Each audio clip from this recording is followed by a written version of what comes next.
Le mot de l'actualité avec la délégation à la langue française du ministère de la Culture.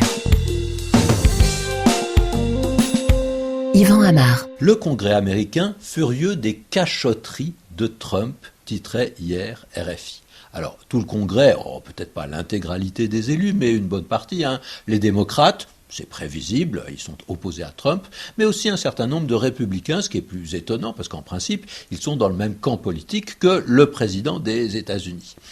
Donc, l'exécutif savait que l'Arabie saoudite avait renforcé ses programmes militaires et ses technologies nucléaires civiles avec l'aide de la Chine, mais l'administration Trump n'avait pas communiqué ces informations. Des cachotteries, conclut-on sur RFI, avec ce mot qui est légèrement familier et qui correspond peut-être à une intention un peu malicieuse de la part d'RFI.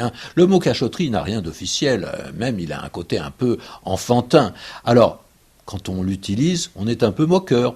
L'usage de ce mot revient à présenter Donald Trump de façon infantile. C'est le sale môme qui ne dit rien aux parents, ou à l'autorité, et qui fait ses petites affaires dans son coin, qui se garde bien de mettre au courant les représentants de la nation. Si on fait des cachotteries, c'est qu'on est un cachotier, un petit cachotier, dit-on aussi. Et de nouveau, on est dans un vocabulaire enfantin. Alors, que sont les cachotteries? Des mensonges? Oui, un peu, pas exactement en fait. C'est plutôt ce qu'on appelle des mensonges par omission. On ne dit rien de faux, mais simplement on oublie, on fait semblant d'oublier, on omet de dire un certain nombre de choses. La volonté de tromper est donc tout à fait certaine. Et en tout cas, on ne joue pas franc jeu.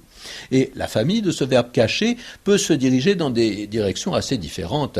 Si on cache un objet, on le soustrait au regard, on se débrouille pour qu'il ne soit pas visible. En cachant l'objet, on peut d'ailleurs cacher son existence, comme Harpagon qui cache son or pour éviter qu'on le lui vole. Et l'endroit où on le cache, ça peut être une bonne cachette. Et avec ces mots, on touche facilement au jeu. Le jeu de cache-cache, un délice pour les enfants qui s'amusent à se faire peur. Je me cache, il faut que tu me trouves. Mais l'expression en cachette, elle est différente.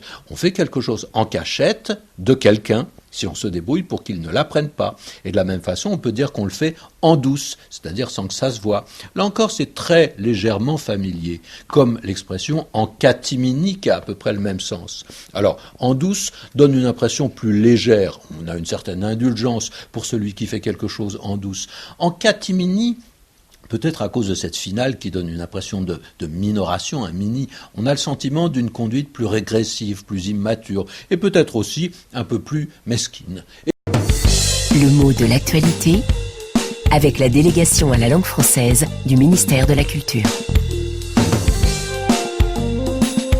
Yvan Amar. Le Congrès américain furieux des cachotteries de Trump, titrait hier RFI. Alors, tout le Congrès, peut-être pas l'intégralité des élus, mais une bonne partie, les démocrates, c'est prévisible, ils sont opposés à Trump, mais aussi un certain nombre de républicains, ce qui est plus étonnant, parce qu'en principe, ils sont dans le même camp politique que le président des États-Unis. Donc, l'exécutif savait que l'Arabie saoudite avait renforcé ses programmes militaires et ses technologies nucléaires civiles avec l'aide de la Chine, mais l'administration Trump n'avait pas communiqué ces informations. Des cachotteries, conclut-on sur RFI, avec ce mot qui est légèrement familier et qui correspond peut-être à une intention un peu malicieuse de la part d'RFI.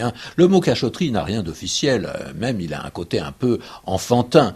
Alors, quand on l'utilise, on est un peu moqueur.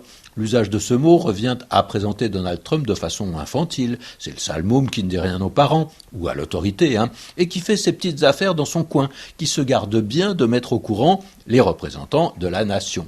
Si on fait des cachotteries, c'est qu'on est un cachotier, un petit cachotier, dit-on aussi. Et de nouveau, on est dans un vocabulaire enfantin. Alors, que sont les cachotteries? Des mensonges? Oui, un peu, pas exactement en fait. C'est plutôt ce qu'on appelle des mensonges par omission. On ne dit rien de faux, mais simplement on oublie, on fait semblant d'oublier, on omet de dire un certain nombre de choses. La volonté de tromper est donc tout à fait certaine. Et en tout cas, on ne joue pas franc jeu. Et la famille de ce verbe cacher peut se diriger dans des directions assez différentes. Si on cache un objet, on le soustrait au regard, on se débrouille pour qu'il ne soit pas visible. En cachant l'objet, on peut d'ailleurs cacher son existence, comme Harpagon qui cache son or pour éviter qu'on le lui vole. Et l'endroit où on le cache, ça peut être une bonne cachette. Et avec ces mots, on touche facilement au jeu. Le jeu de cache-cache, un délice pour les enfants qui s'amusent à se faire peur. Je me cache, il faut que tu me trouves. Mais l'expression en cachette, elle est différente.